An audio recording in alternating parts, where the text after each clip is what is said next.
semuanya, sobat aktor dimanapun kalian berada. Bertemu lagi bersama kami komunitas aktor Idea dalam serial Bincang Naskah. Nah, pada konten sebelumnya kita sudah bahas satu naskah yang ditulis oleh Arbet Kamu. Itu bisa dilihat bersama Fajar. Nah, kali ini kita juga ditemani oleh Babe Munajib. Wah. Sehat, Be? Alhamdulillah. Sehat. Alhamdulillah.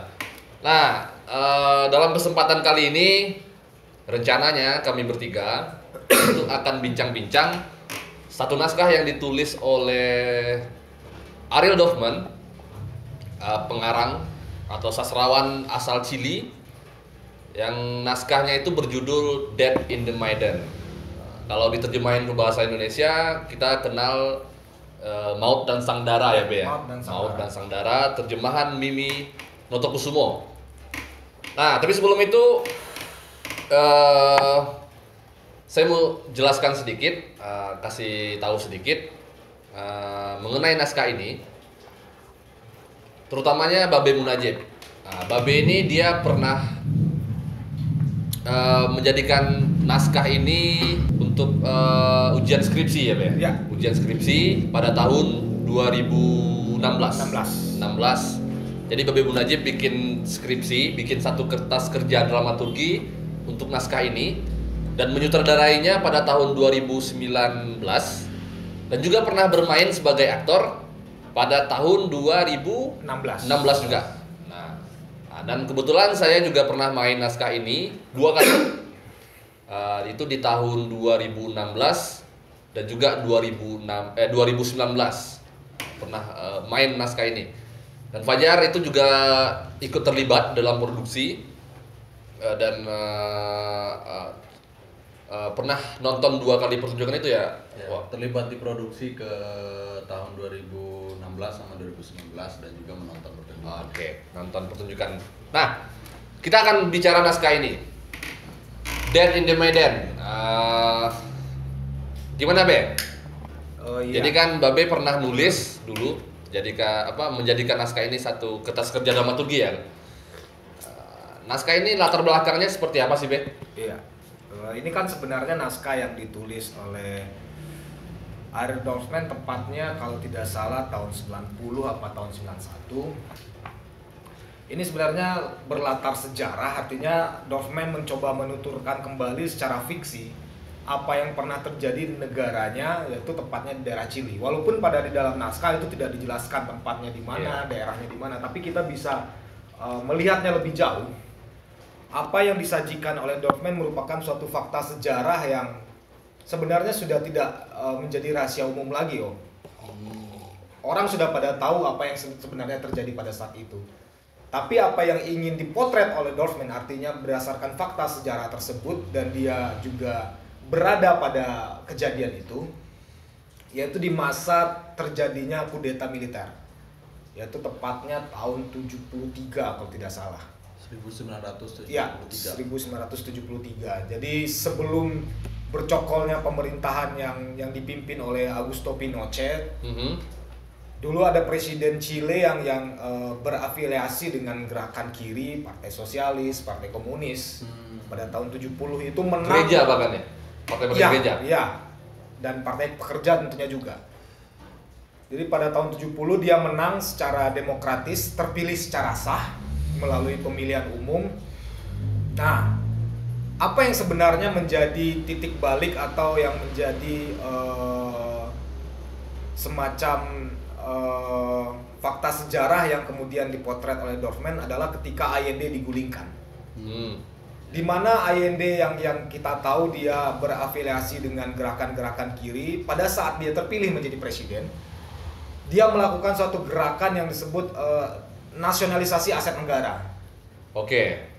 Jadi pada saat itu Chili merupakan produsen hasil alam, salah satunya tembaga, nikel, besi, dan itu banyak mengundang investor negara-negara lain terayu untuk melakukan suatu kebijakan, mempengaruhi kebijakan pemerintah pada saat itu. Nah, dalam konteks ini itu adalah Amerika Serikat. Hmm. Di mana negara Amerika Serikat merupakan negara yang ingin memasuki pengaruhnya terhadap negara Chili, yaitu melalui ekonomi tersebut. Ingin menguasai berarti. Ingin dia menguasai yang tepatnya. Amerika ya. Nah, apa yang dilakukan AYND sangat membuat gerah pemerintah Amerika tentunya. Oke. Artinya kebijakan-kebijakan si AYND itu tidak ramah terhadap imperialisme Amerika berarti. Iya, tepat sekali. Nah, pada saat titik itulah pada tahun 73 Amerika Serikat mulai pada awalnya melakukan kampanye-kampanye hitam. Pada saat itu kan kita tahu pada tahun segitu masih ada terjadinya perang dingin antara blok Amerika Timur, blok Barat gitu ya. Iya, Amerika, Soviet. Nah, kampanye hitamnya salah satunya adalah supaya tidak lahir lagi pemerintahan yang diktator. Itu dikampanyekan oleh Amerika melalui berbagai macam media. Dan pada puncaknya dia mendukung secara penuh dengan salah satu agennya CIA untuk menggulingkan AYND. Oke, melalui Kudeta militer. di bawah Pinochet. Iya. Oke. Di bawah Pinochet pada tahun 73. Jadi sebelum saya harinya kurang ingat itu istana presiden dikepung. Wah, sampai dikepung. Sampai dikepung. Itu angkat senjata, Be? Angkat senjata. Juga ada serangan udara, jadi komunikasi semuanya dimatikan, lalu diserang. Dan ketika serangan habis ditemukan AYND di dalam istana sedang memegang senjata, machine gun. Jadi dia tidak sampai titik darah terakhirnya, dia tidak mau menyerah terhadap imperialisme Barat tentunya. Oh gitu. Dan pada akhirnya AYND meninggal. Akhirnya AYND meninggal. Ditembak mati. Nah, posisi Dorfman pada saat itu dia merupakan salah satu kabinet atau bisa dibilang menteri mungkin atau orang kepercayaan dari AYND. Dia turut memberikan ide-ide tentang bagaimana ekonomi yang lebih masyarakat, bagaimana mensejahterakan masyarakat, bagaimana memberikan masyarakat peluang untuk bekerja lebih daripada harus tunduk kepada imperialisme Barat, dalam hal ini Amerika. Oke. Nah, setelah terjadinya kudeta, seperti yang banyak diberitakan atau fakta-fakta sejarah yang mengatakan, tentunya ada korban. Korban yang dicatat itu mencapai puluhan ribu dan 8.000 orang hilang tanpa diketahui apa penyebabnya. Sampai sekarang gitu. Sampai sekarang Tidak diketahui tidak jasad diketahui dan mayatnya. Ya. Dan itu semuanya orang-orang yang hilang itu melakukan kritik terhadap atau orang-orang yang apa? Yang oposisi terhadap Ya. pemerintahan itu. Dulu orang-orang itu bisa bilang simpatisan, bisa dibilang oposisi, dia berada mendukung AYND pada umumnya. Oh, gitu. Pokoknya Ya. orang-orang yang berada pada pihak AYND itu dihabiskan. Memang dihabiskan oleh kudeta militer. Nah, korban-korban yang banyak inilah yang diangkat oleh Arief Dorfman, bahwa setelah jatuhnya Pinochet atau pemerintahan diktator pada akhir 80-an, nah, bagaimana nasib para korban yang sempat menjadi tidak memiliki hak, bahkan tidak memiliki kehidupan yang layak ketika Oke, artinya setelah Pinochet ditampuk kepemimpinan dia, di masa-masa itu dia pernah dijatuhkan juga berarti? Iya, ada pemicunya apa kira-kira, Be? Apakah krisis ekonomi atau masyarakat yang memang gerah dengan kebijakan-kebijakan Pinochet? Salah satunya krisis ekonomi.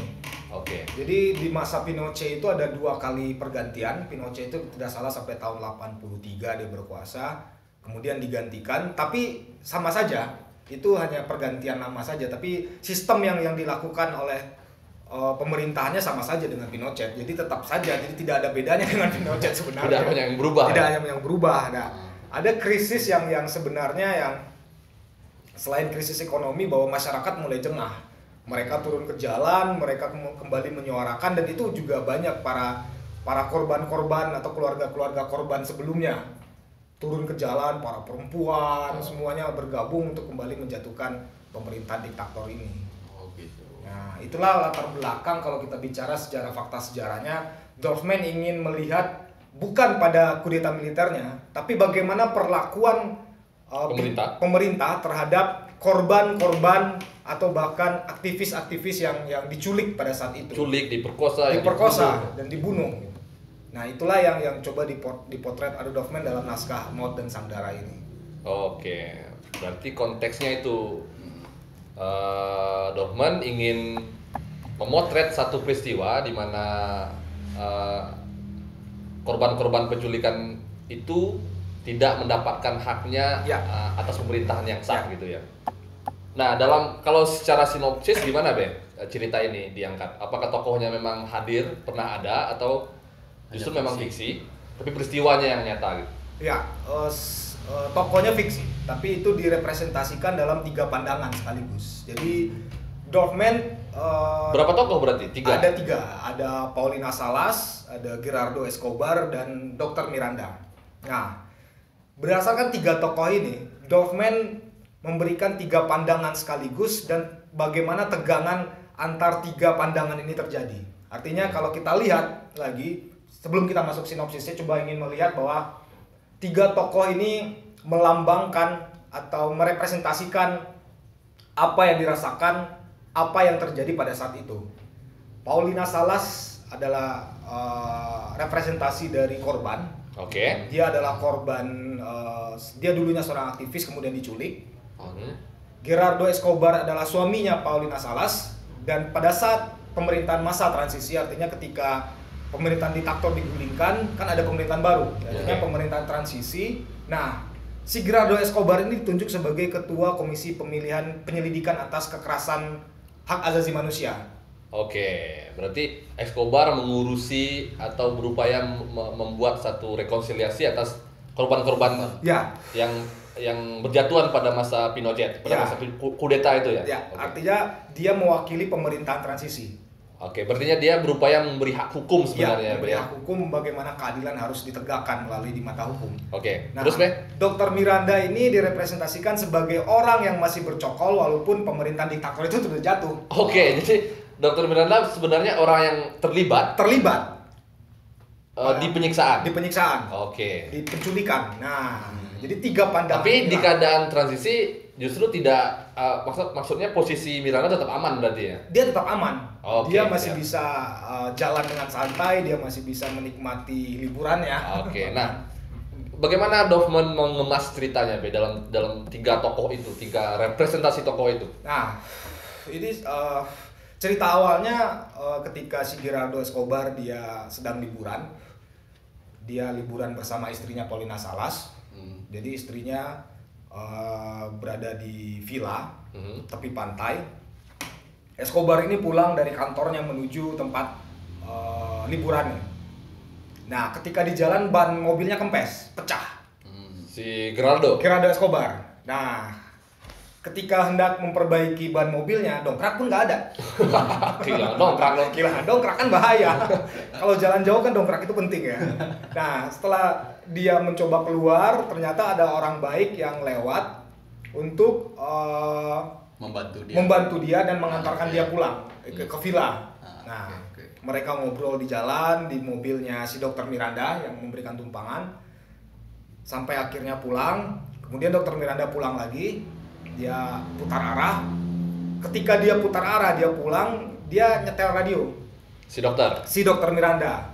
Nah, jadi ketika dia mendengar berita di radio bahwa ada ketua komisi pemilihan yang baru, ketua komisi tentang hak asasi manusia ini di masa transisi, dia teringat nama yang baru saja yang diantarkannya, orang yang diantarkannya. Ternyata itu adalah Gerardo Escobar. Nah, karena ada niat baik dari Dr. Miranda, ya namanya kita niat baik kan kita nggak tahu ya. Dia balik lagi ke villa tadi. Niatnya adalah ingin mengucapkan selamat, atau artinya dia ingin mengatakan bahwa saya ada di pihak kamu.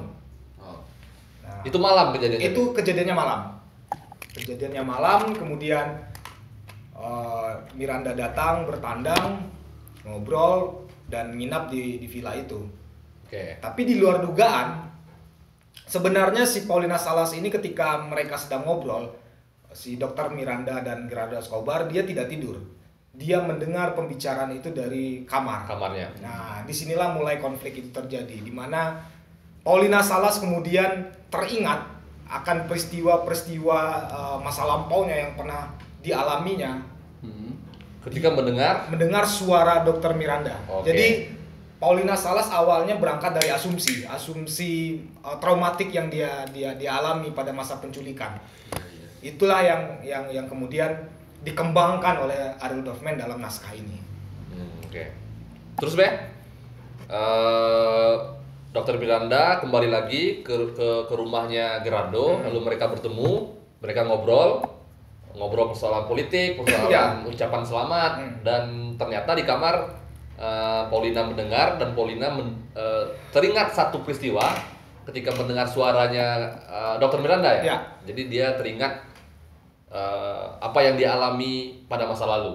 Nah, terus itu kan Dr. Miranda nginap tuh. Nginap. Terus apa yang dilakukan Paulina? Nah, ketika malam mulai larut, Dr. Miranda masuk ke kamarnya di villa itu. Gerardo Escobar kembali ke kamar dan si Paulina Salas pura-pura tidur. Oke. Selang beberapa jam atau sejam kemudian, Paulina Salas keluar dari kamarnya. Dia masuk ke kamar Dr. Miranda, terus memukul kepala Dr. Miranda dan menyekapnya. Disekap, dia diikat di kursi, lalu mulailah Paulina Salas kembali mencoba memberitahukan kepada kita, kepada pembaca dan penonton, bahwa apa yang sebenarnya terjadi pada dirinya.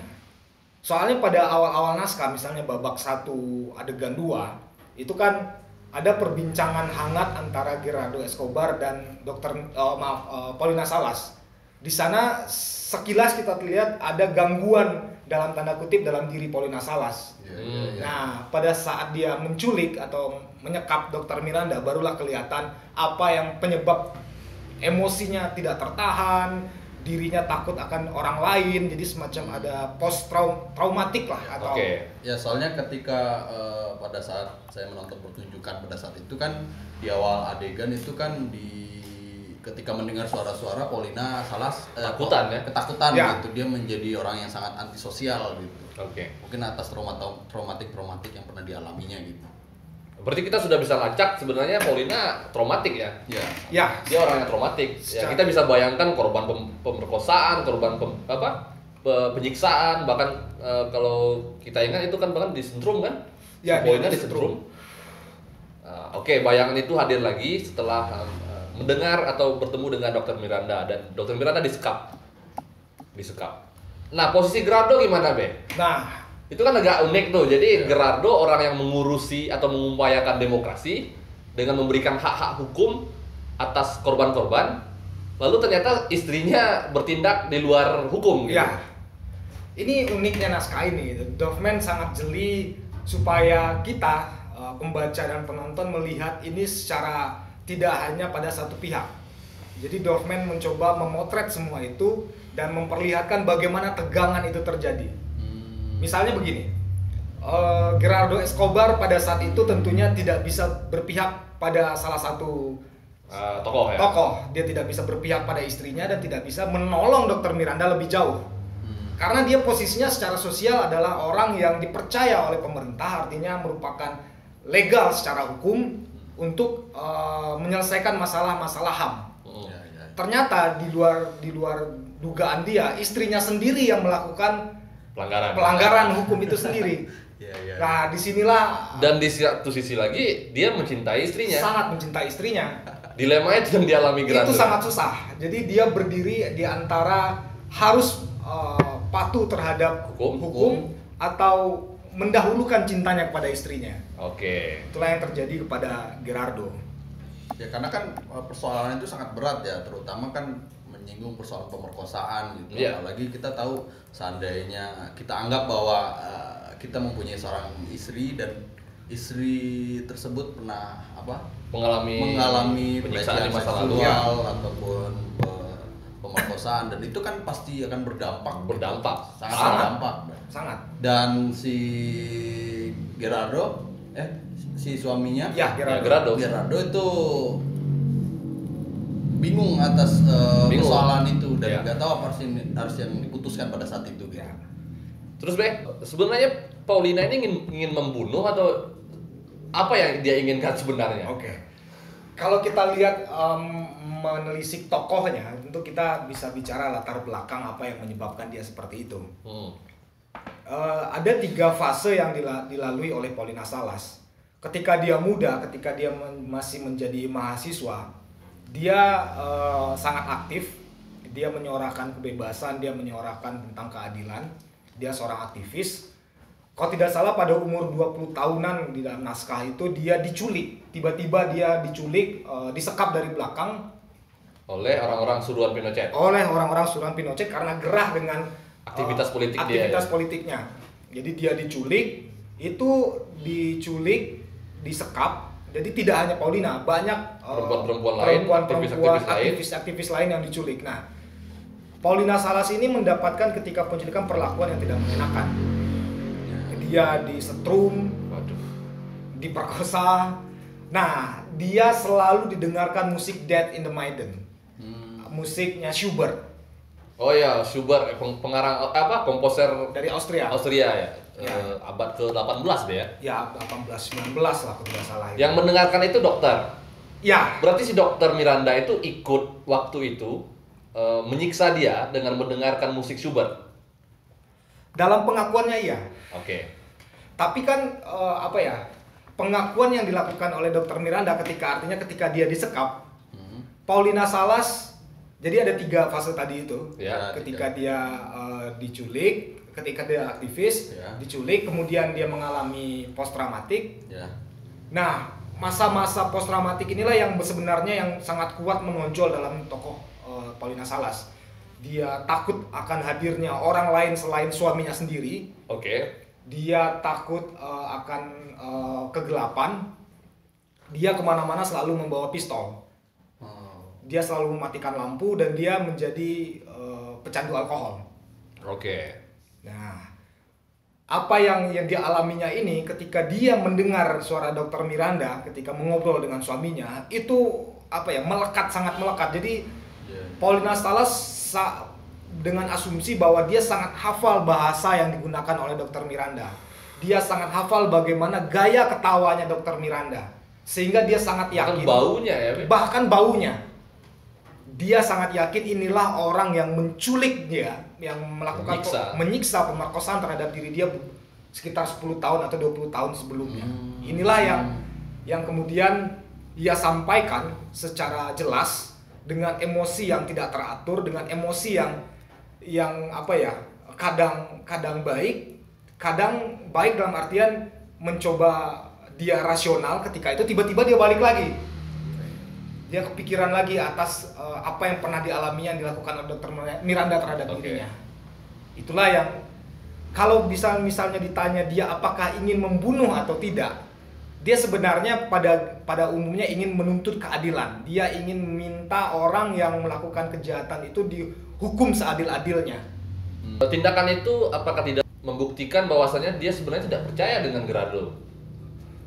Di satu sisi dia tidak percaya dengan hukum atau pemerintahan transisi ini, karena dia meyakini bahwa pemerintahan transisi ini sama saja dengan bohong.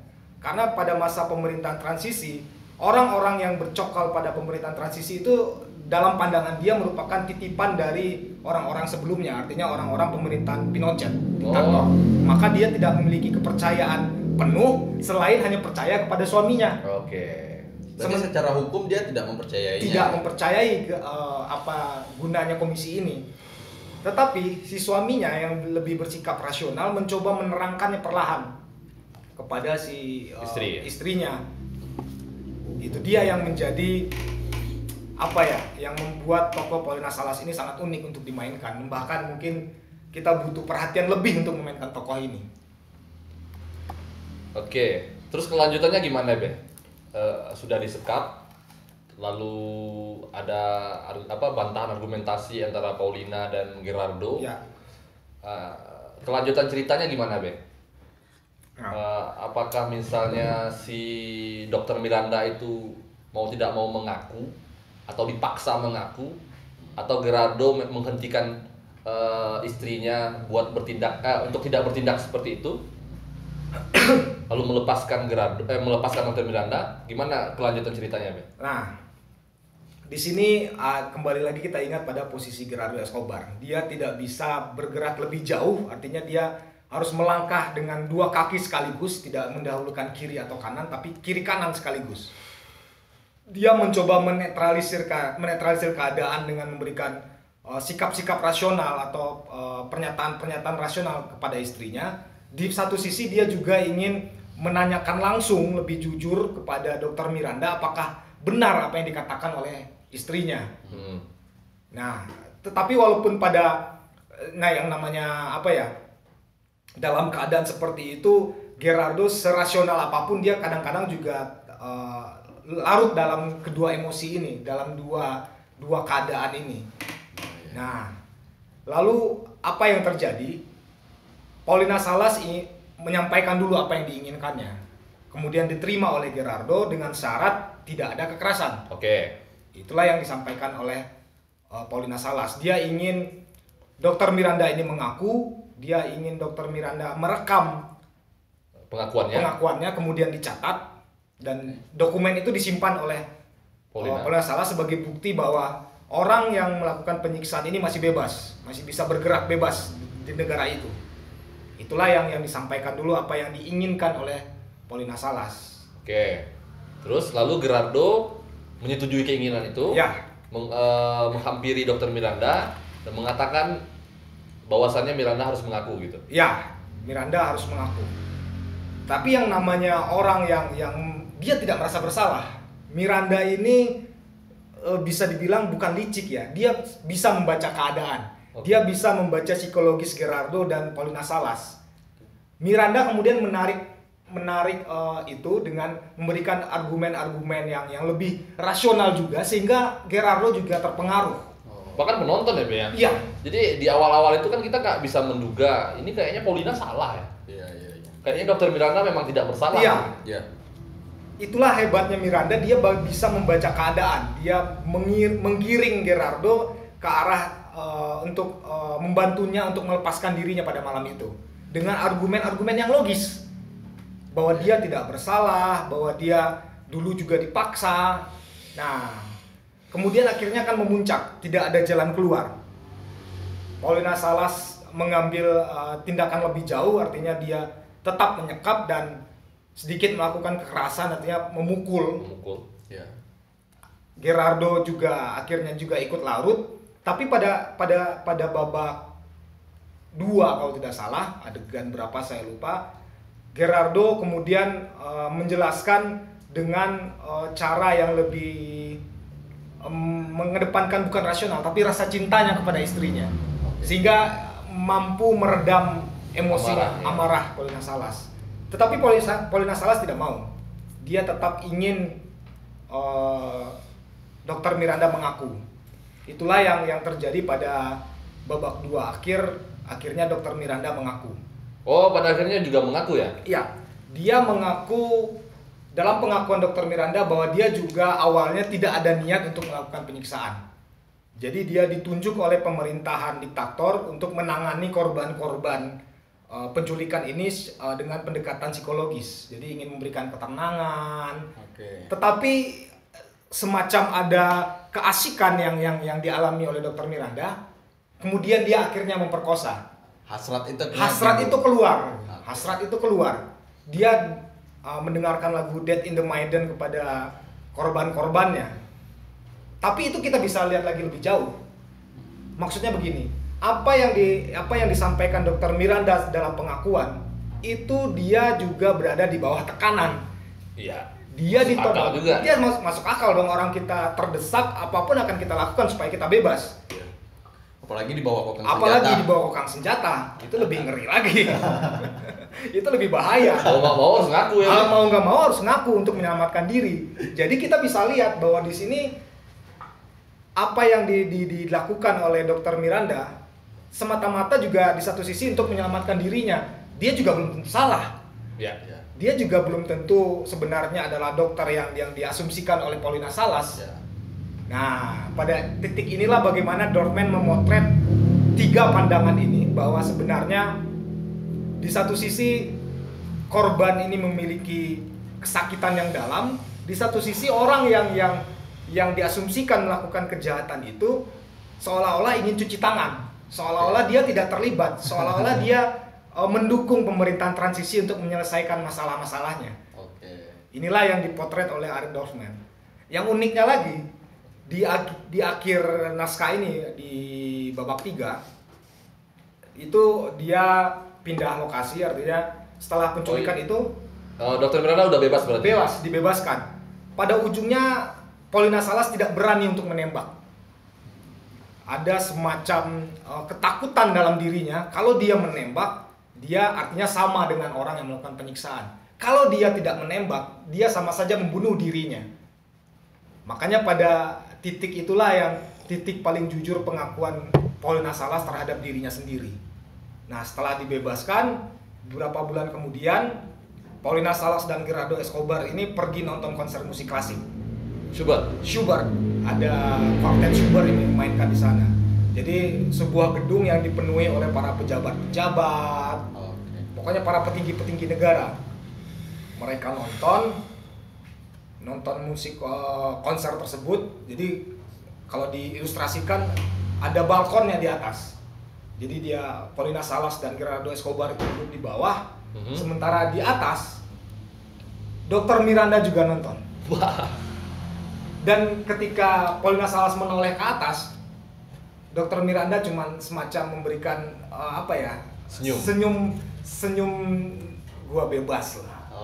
Gua nggak bisa apa-apa. Dia semacam memiliki kekebalan atas hukum. Berarti artinya kalau di dalam naskah sebenarnya Dr. Miranda ini memang melakukan hal itu gitu. Iya. Tapi karena kecerdasan dia membuat dia terbebas dari hal-hal yang seperti itu gitu. Iya. Baik dari hukum maupun juga dari Paulina Salas dan lain-lainnya. Ya, itu kalau kita lihat lebih jauh dulu gitu. Setelah lengsernya Pinochet tidak mendapat hukuman. Dia bahkan bebas, dia mendapatkan kekebalan hukum. Hak kekebalan sampai dia meninggal tahun 2009 atau 2006 Pinochet meninggal. Sekilas mirip-mirip Indonesia ya, Be? Iya. Itu apa ya? Kalau di beberapa buku yang saya lihat waktu melakukan kertas dramaturgi, kudeta militer yang dilakukan oleh Pinochet dengan sandinya Operasi Jakarta. Serius? Berarti secara tidak langsung sebenarnya Pinochet terinspirasi sama rezim Soeharto ya? Bisa dibilang seperti itu. Di beberapa tulisan, bahkan tulisan yang tersebar luas, teman-teman bisa googling, ketik aja Salvador Allende, pasti banyak tentang itu. Ya, bahkan setelah reformasi ada para elit-elit politik dan kekerasan HAM masa lalu itu kan juga yang dibereskan. Itu kekerasan yang dilakukan tahun 65 sampai hari ini masih melanggeng bebas, bahkan masuk ke dalam ranah-ranah politik. Orang-orangnya juga ada yang dan menjabat sekarang. Oke, kita balik lagi ke naskahnya. Tokohnya nggak hitam putih, Be? Tidak. Jadi punya kompleksitas masing-masing gitu. Ya. Jadi kita tidak melihat tokoh ini hadir secara hitam putih. Ya, Dorfman memberikan bahwa kebenaran itu adalah abu-abu. Kebenaran itu tidak seperti kita membalikan telapak tangan. Dia selalu terombang-ambing oleh situasi. Kalau kita misalnya posisikan 3 tokoh ini dalam naskah, dalam alur, dalam apa yang terjadi dalam naskah, semuanya memiliki pengaruh yang kuat terhadap bagaimana alur ini dimainkan. Jadi setiap adegan itu memiliki semacam ledakan-ledakan sedikit. Plotnya linear, Be? Linear, sangat linear. Jadi kalau bicara latar waktunya itu dari tengah malam balik lagi sampai malam. Oke, malam, pagi, siang, sore, ke malam lagi. Akhirnya dia bebas itu pada malam. Itu di villa. Ya, di villa. Kemudian 3 bulan kemudian baru pindah ke tempat konser. Konser musik. Kalau latar tempatnya itu ya di villa dan konser musik. Nah, itulah kalau misalnya kita lihat apa yang coba ditawarkan, maksudnya secara ketokohan, teman-teman bisa memainkan 3 tokoh ini sebagai tokoh yang melambangkan kejadian-kejadian nyata Tapi kita juga harus kritis terhadap itu. Seperti yang dituangkan oleh Dorfman dalam naskahnya. Dia tidak memberikan bahwa Paulina salah, Gerardo Escobar salah, atau Dr. Miranda yang salah. Tapi dia memberikan gambaran yang tegas bahwa pergolakan politik itu menghilangkan keadilan, semacam seperti itulah. Bahwa keadilan yang sebenarnya itu belum didapati oleh para korban. Tetapi di satu sisi lagi, apa yang dilakukan oleh Dr. Miranda juga bukan sesuatu hal yang murni apa yang diinginkannya. Dia juga dipaksa. Dia juga korban pemerintahan. Dia juga korban pemerintahan, seperti itu. Oke. Unik-unik tokohnya dan kuat-kuat kalau untuk diperankan. Ya kayak Paulina, orang yang traumatik, punya kondisi emosional yang tidak stabil, Ya. Selalu dihantui oleh pengalaman masa lalu. Lalu Gerardo Escobar juga orang yang di posisi itu cukup dilematis. Di satu sisi dia harus mengikuti hukum, lalu di satu sisi dia juga harus mengedepankan cintanya pada Paulina. Dan Dr. Miranda juga punya kekuatan secara ketokohan ya. Jadi kita bisa melihat bagaimana dia mensiasati dirinya agar tidak terjebak pada hukuman-hukuman atau tuduhan-tuduhan yang dijatuhkan kepadanya gitu. Paulina itu 40-an.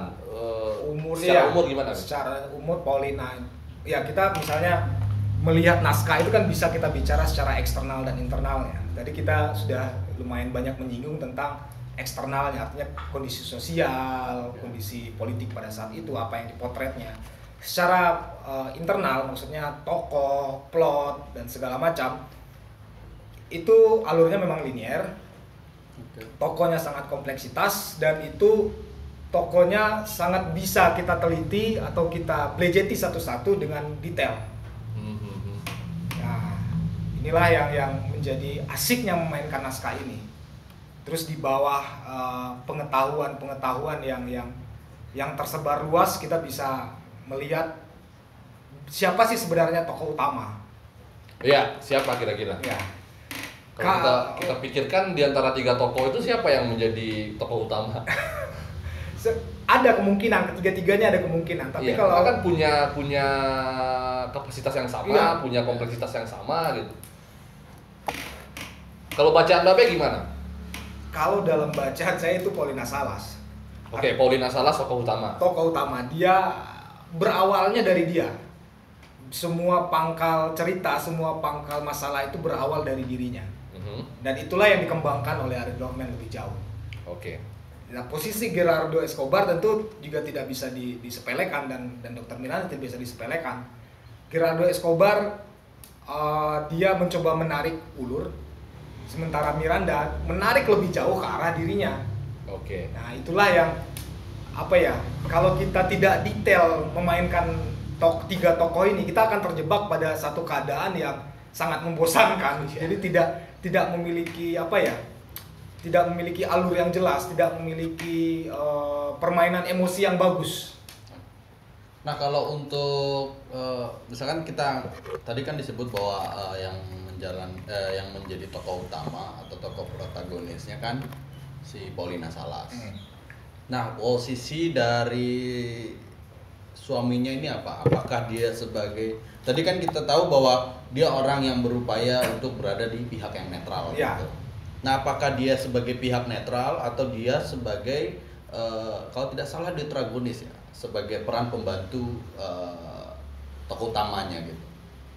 Dan posisinya si Dr. Miranda juga posisinya apa? Pasti kan kita tahu bahwa dia akan jadi tokoh protagonis gitu. Kalau si Gerardo Escobar sudah. Ya, Gerardo. Gerardo Escobar sebenarnya kalau kita lihat, saya tidak ingin mematok dia sebagai detragonis atau flat atau round karakter, tapi lebih pada pengaruh dia terhadap alur. Bagaimana dia juga ikut membangun alur, bagaimana dia bisa membelokkan, kadang-kadang dia ikut ke istrinya, kadang-kadang dia ikut kepada Dr. Miranda. Nah, sehingga tapi kan pada akhirnya dia mengikuti Paulina Salas. Pada akhirnya. Ya. Tapi kan kalau kita asumsikan itu pada akhirnya, kita lupa pada rentetan-rentetan sebelumnya. Iya. Kita lupa ada Karena terlampau hitam putih lagi ya. terlampau hitam putih jadinya. Jadi mungkin bisa dihindari hal-hal yang semacam itu. Sehingga memainkan tokoh itu lebih variatif, lebih banyak terhadap penelitian terhadap tokohnya. Nah, tadi kan kita tahu kalau dari masing-masing tokoh itu mempunyai kompleksitasnya yang cukup kuat. Paulina Salas dengan traumatiknya, lalu ada Dr. Miranda dengan kecerdasan dia dalam mengatasi satu situasi di mana dia mengalami penyiksaan, penyekapan gitu, dan dia berhasil keluar dari situ. Terus juga kita tahu juga suaminya Gerardo Escobar, berada pada situasi yang saya pikir pasti itu akan menjadi satu perasaan batin yang dalam gitu ya. Dia berkecamuk pasti, dia sedang memikirkan. Nah, karena kebetulan nih Babe dan Bang Wanda juga pernah memainkan tokoh itu, berperan di dalam naskah Death in the Maiden. Kira-kira letak kerumitan dalam tokoh yang pernah Bang Wanda atau Babe mainkan itu di mana? Dalam segi pertunjukannya ya, tadi kan sudah bicara mengenai hal-hal yang mengenai latar belakangnya, naskahnya, kompleksitasnya. Nah, bagaimana Bang Wanda atau Bang Ajib untuk mewujudkan tokoh itu agar pertunjukan itu betul-betul dinikmati? Kalau saya mencapai detail tokoh, Ya. Jadi naskah ini kan menuntut kita sebagai aktor untuk mempreteli naskah itu sedetail mungkin. Karena penggambaran dalam adegan itu kan cukup apik, dari dialognya, dari suasana-suasananya yang berbabak itu juga punya intensitas gitu. Nah, jadi kerumitan itu justru mencapai detailisasi tokoh. Jadi kadang-kadang kita lost control atau menempatkan satu emosi pada konteks yang tepat. Itu kadang-kadang kita sering lost gitu. Kadang suasananya tidak seperti itu, lalu kita marah mencapai melampaui itu. Kadang-kadang kita berposisi harus menenangkan Paulina, tapi karena keadaan Paulina yang seperti itu, lalu kita terbawa marah misalnya. Nah, itu susah sekali menjaga tempo, menjaga emosi, menempatkan suasana dalam konteks yang tepat. Nah, satu lagi juga di secara umum naskah ini sebenarnya kan berjalan argumentatif dalam artian perdebatannya sangat apik, dan sesekali di tengah-tengah perdebatan itu, mungkin di awal-awal itu itu ada komedi-komedi kecil gitu. Ya, betul. Dan komedinya itu susah mendapatkan komedi-komedi itu. Kayak dongkrak. Dia ngobrolin dongkrak yang hilang. Kenapa kamu tidak menaruh dongkrak di bagasi mobil, lalu memperdebatkan dongkrak itu kan. Kalau kita pentaskan di Indonesia itu kan lucunya nggak dapat. Dongkrak apaan? Ya kan komedi-komedinya biasanya kan kadang komedi kasar. Iya, komedi-komedi kas-kas Eropaan luar gitu, komedi-komedi yang sebagaimana orang-orang berjuis. Iya. Ini ngapain ngomongin dongkrak sampai berlama-lama bahas dongkrak? Dan lucunya juga di mana? Itu. Dongkrak ya. Jadi uniknya itu sebenarnya, Pak. Tapi kuat sih secara emosi, kuat secara suasana.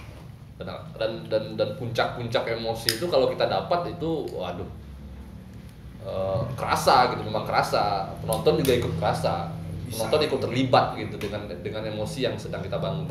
Nah, lagi itu Bang Wanda jadi apa tokohnya? Yang 2016 itu jadi Gerardo. Oh, jadi Gerardo. Yang 2019 itu TA si Helvi terakhir, itu jadi Dr. Miranda. Jadi merasakan dua emosi. Bangke. Lu Be, gimana Be? Kalau kau bilang itu kerumitan, saya ingin menempatkannya pada relasinya. Jadi relasi antar tokoh dan relasi dengan suasana. Jadi kalau kita melihat, misalnya kita sudah paham betul ini dengan tokoh, lalu kita PR yang berikutnya itu menempatkannya pada suasana. Ya. Nah, suasana ini juga berlaku, artinya juga ada relasinya dengan tokoh lain, dua tokoh lagi.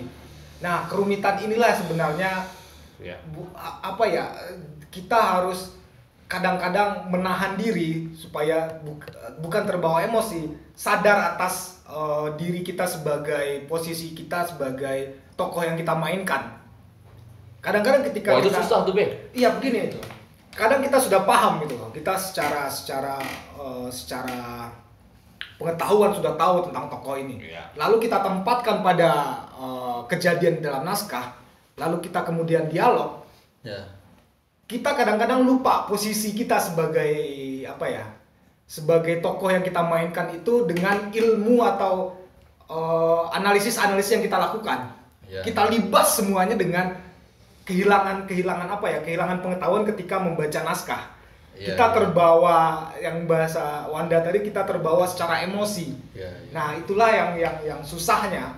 Harusnya kan pengetahuan atas analisis itu dia jadi pengontrol Iya, sebenarnya. Dia pengontrol. mengingatkan kita gitu ya Iya. ketika bermain. Nah, itulah relasi-relasi ini yang sebenarnya yang harus kita jaga terus. Iya. Soalnya gini, Wo. Tokoh itu kan kuat secara emosi gitu.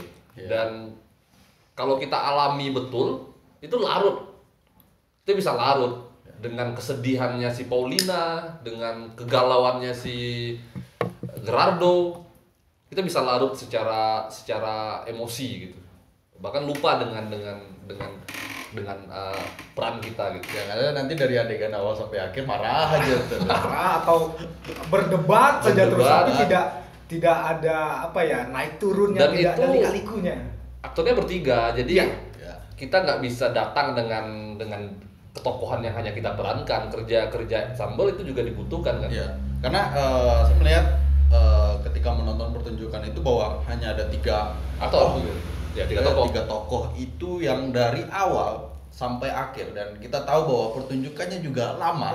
2 jam. 2 jam. 2 jam, Sekitar 60 halamanan lah. 2 jam itu kan artinya yang akan tersorot terus ketiga tokoh itu Iya, yang akan saling dan- bergantian dan konsisten terhadap emosionalnya, terus konsisten terhadap penokohannya. Terus tenaga, Wo. Tenaga. 2 jam itu nggak main-main itu, main naskah 2 jam. Ya karena dialognya sangat ketat ya, ketat dan rapat dan tidak memberikan celah. Kalau kita meleng dikit, lengah, ya udah lewat Lewat. itu. Kita susah kembali untuk menarik diri kita, mengingatkan kembali kita pada relasi antar tokoh dan relasi kita dengan keadaan. Iya. Itu harus dijaga konsentrasinya. Sementara tadi tiba-tiba dia bisa meledak. Bisa meledak. Tiba-tiba dia bisa meredak. Yang rumit itu Paulina. Nah, itu yang Paulina rumit. yang mau ditanyain nih. Kira-kira kan kita tahu bahwa tokoh Paulina kan mengalami post traumatik ya. Artinya dia sudah satu mengalami sebuah peristiwa kelam yang dia alami, ya, baik itu pemerkosaan, penyiksaan, penyekapan, dan itu pasti akan berdampak secara psikologisnya gitu, psikisnya tentunya. Nah, bagaimana nih Babe? Pada saat itu saya pernah menonton pertunjukannya. Saya lebih suka sebenarnya di karyanya yang Helvi kemarin, yang ketika itu kan Babe jadi sutradara. Nah, kita tahu bahwa persoalan-persoalan itu menjadi sangat sensitif ketika itu diperankan oleh tokoh wanita terutama. Iya. Karena sampai hari ini pun persoalan pelecehan seksual, pemerkosaan belum begitu kuat gitu. Artinya hukum-hukum juga masih sangat tidak adil terhadap para perempuan. Iya. Dan seringkali ketika perempuan memainkan tokoh-tokoh yang mengalami psikologi seperti itu, terbawa hanyut atas perasaan-perasaan kepribadian dia. Akhirnya dia tidak mengetahui lagi mana diri dia, mana tokoh, mana dia tampilkan, mana ini yang berbicara tentang persoalan-persoalan emosionalnya doang. Nah, itu kira-kira gimana cara Babe mensiasati persoalan itu agar tokoh Paulina Salas mampu membangun sebuah penokohan yang begitu kuat. Ya, kalau dalam pandangan saya sih biasanya ya selalu berpikiran seperti ini. Ada 3 kesadaran atau tiga kesadaran yang harus dulu ditanamkan pada diri tokoh, dalam diri aktor, maaf. Misalnya adalah kesadaran diri, dia berbasis pada kesadaran diri yang ditopang oleh kemampuan intelektual dan kemampuan menganalisa. Okay. Intelektual ini dia bagaimana dia mencari siapa tokoh. Sementara kesadaran atas diri analisa, maksud analisa itu bagaimana dia mengkaitkannya dengan kecerdasan intelektualnya tadi, sehingga itu sangat menjadi menjadi pengingat atau menyadarkan dia pada kesadaran diri bahwa dia sedang bermain. Bagaimanapun kan itu kita juga harus tanamkan bahwa kita sedang bermain. Ini pertunjukan teater. Nah, itulah yang menjadi batas ambang mungkin antara sadar dan tidak sadarnya. Tipis banget. Sangat tipis. Nah, karena tipis itu kita rentan untuk terbawa pada satu pihak, bisa terlalu sadar itu menjadi diri kita kehilangan tokoh bahkan. Kalau terlalu kita masuk ke bawah sadar, kita justru kehilangan semuanya. Nah, inilah yang biasanya selalu saya ingatkan dan diskusikan kepada kawan-kawan aktor pada saat itu. Dan aktor harus melatih itu sebenarnya, harus siap secara mental, secara tubuh, secara pikiran. Ya, selain dia juga mempersiapkan masalah-masalah teknis, kesiapan dirinya di luar berhubungan dengan tokoh tentunya. Inilah kalau dilakukan cukup serius, saya pikir bisa tercapai. Iya, itu bisa tercapai, sangat mungkin. Nah, kenapa berhubungan dengan intelektual gitu? Itu kan karena dia tipis gitu.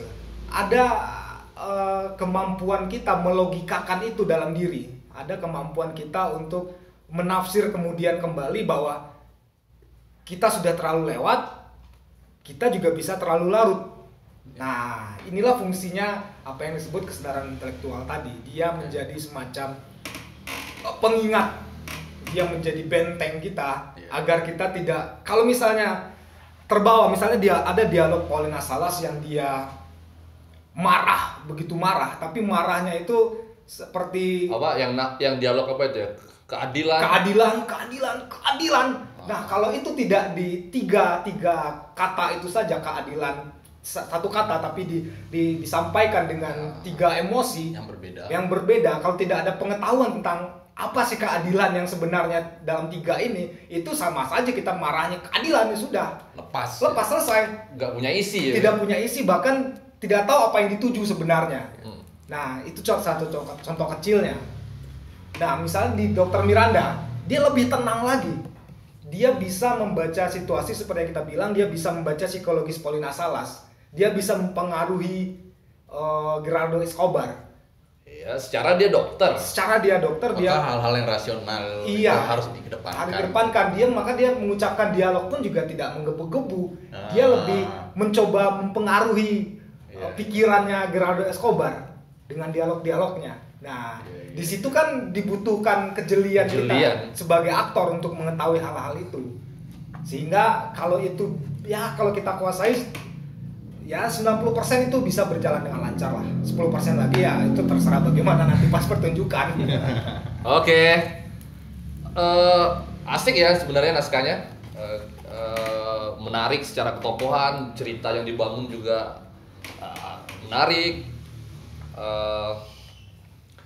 Di Indonesia kalau nggak salah sudah pernah dipentaskan, Teater 1 itu pernah mementaskan ya? Teater 1 Lampung pernah. Terus pernah difilmkan. Ini naskah ini pernah difilmkan tahun 94 kalau tidak salah oleh sutradaranya Roman Polanski kalau tidak salah. Ya. Tahun 2018 kalau tidak salah juga pernah dipentaskan di IKJ dalam festival realisme, saya lupa lagi. Itu juga. Oh ya, naskah ini realisme ya? Ya. Secara genre realisme. Iya, dia realisme. Sangat kuat, dia well made play lah. Oke. Sangat kuat ya. Ya. Itu. Ini kelamaan, ntar nyampe 2 jam ngobrol kita. Segitu dulu bincang-bincang naskah kita kali ini. Kita kita bisa mendengar betapa menariknya naskah ini untuk dimainkan, untuk diperankan bagi kawan-kawan aktor berniat atau punya tantangan untuk memerankan tokoh-tokoh yang ada dalam naskah Dead in the Maiden itu menarik sekali. Maksudnya aktor akan tergali secara kemampuan, aktor akan tertantang secara secara keaktoran dia Ya. gitu. Ada banyak, saya pikir naskah ini tersebar banyak, bisa dilacak di internet atau mungkin bagi yang kawan-kawan aktor mau kita bisa kirimkan. Nah, di sini nanti kita kasih email untuk dihubungi, nanti bisa kirimkan naskahnya. Itu kalau kita print out sekitar 60 halaman. Ya, 60 halaman. Itu mungkin segitu dulu diskusi kita atau bincang-bincang kita. Tetap teman-teman ikuti terus channel ini dan sampai bertemu di bincang-bincang naskah berikutnya. Mudah-mudahan berguna. Oh ya, saya juga akan ingatkan kita harus tetap ikuti protokol kesehatan. Mudah-mudahan pandemi ini cepat berlalu dan kita bisa kembali ke panggung teater kita yang sesungguhnya. Oke, segitu dulu.